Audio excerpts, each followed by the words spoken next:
কি হৈছিল ভাৱনা শৰ্মাৰ সৈতে অপহৰণ নে আন কিবা কিয় মাতৃলৈ মেছেজ কৰি ভাৱনাই কৈছিল আই এম ইন ডেঞ্জাৰ মোক বচোৱা প্ৰকৃততে কি হৈছিল ২৭ বছৰীয়া ভাৱনা শৰ্মাৰ সৈতে মাতৃলৈ এই মেছেজ দিয়াৰ পিছতেই সমগ্ৰ ৰাজ্যজুৰি সৃষ্টি হৈছিল চাঞ্চল্যৰ তাৰ পিছতেই অতি ৰহস্যজনকভাৱে আছিল এই সমগ্ৰ ঘটনাটো সময় বাগৰাৰ লগে লগে ৰহস্য ঘন হৈ পৰিছিল সমগ্ৰ ঘটনাৰ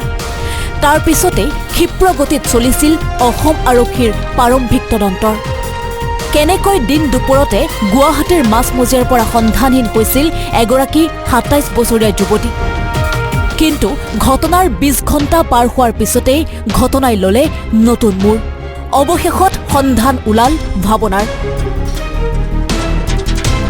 শ্বিলঙৰ পল গ্ৰাউণ্ড হোটেলৰ তলত সম্পূৰ্ণ সুস্থ অৱস্থাত থকাৰ সন্ধান লাভ কৰিলে অসম আৰক্ষীয়ে তাৰ পিছতেই জালুকবাৰী আৰক্ষী আৰু পৰিয়ালৰ লোক ৰাওনা হৈছিল শ্বিলং অভিমুখে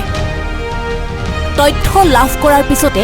ডিচিপিয়ে মন্তব্য আগবঢ়াই প্ৰকৃততে কি হৈছিল ক'ত আছিল ভাৱনা শৰ্মা ঘৰৰ পৰা ভাৱনাই পৰিয়ালক জনাইছিল যে আজাৰাৰ মাইলছ ব্ৰনছন স্কুললৈ যাব বিশেষ কামত তাৰ পিছতেই গুৱাহাটীৰ তেতেলিয়াৰ বাসগৃহৰ পৰা আজাৰালৈ ভাৱনাই বুক কৰিছিল এখন উবাৰ অৱশ্যে বুক কৰিয়েই কেনচেলো কৰিছিল উবাৰখন আজাৰাৰ পৰিৱৰ্তে দ্বিতীয়বাৰ আদাবাৰীলৈ আকৌ বুক কৰিলে অন্য এখন উবাৰ পৰৱৰ্তী সময়ত সেই উবাৰখনো কেনচেল কৰিছিল ঘৰৰ পৰা ওলাই পৰিয়ালক বিভ্ৰান্ত কৰি দুটা দিশত দুখনকৈ উবাৰ বুক কৰিছিল যদিও অৱশেষত ৰেপিডলৈ জালুকবাৰীলৈ আহিছিল জালুকবাৰীত নিজৰ বেংক একাউণ্টৰ পৰা ৭,০০০ টকা উলিয়াইছিল ভাৱনাই তাৰ পিছতেই পৰিয়ালৰ লোকক জনাইছিল বিপদত পৰাৰ কথা মোলৈ এটা মেছেজ আহিছে 11:19 প্ৰথমটো দ্বিতীয়টো 11:20 মা আই এম ইন ডেঞ্জাৰ মোক বচোৱা ইহঁত দিয়া নাই মোৰ পইচা চব লৈ ল'লে এতিয়া মোকো লৈ ল'ব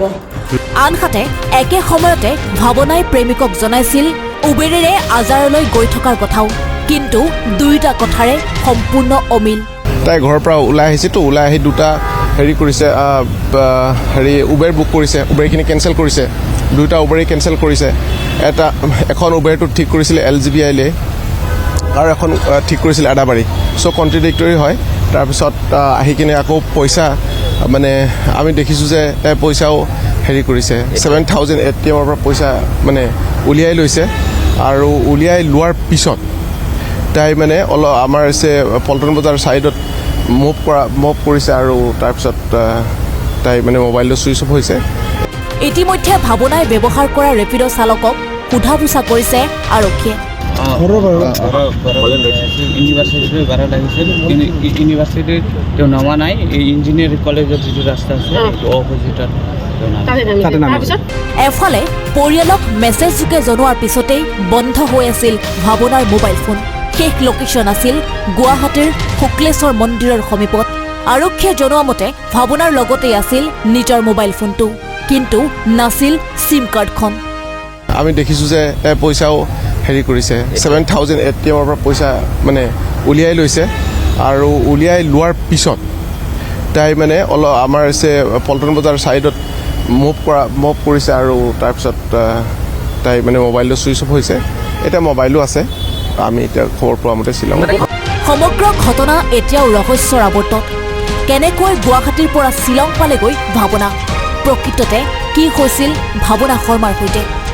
অকলেই নে কোনোবাই অপহৰণ কৰি শ্বিলঙলৈ লৈ গৈছিল ভাৱনা শৰ্মাক ভিডিঅ' জাৰ্নেলিষ্ট শ্যামলৰ সহযোগত জালুকবাৰীৰ পৰা ৰিয়াজ আলী আৰু প্ৰিয়ংকা দাস ৰিপৰ্ট আছাম টক্স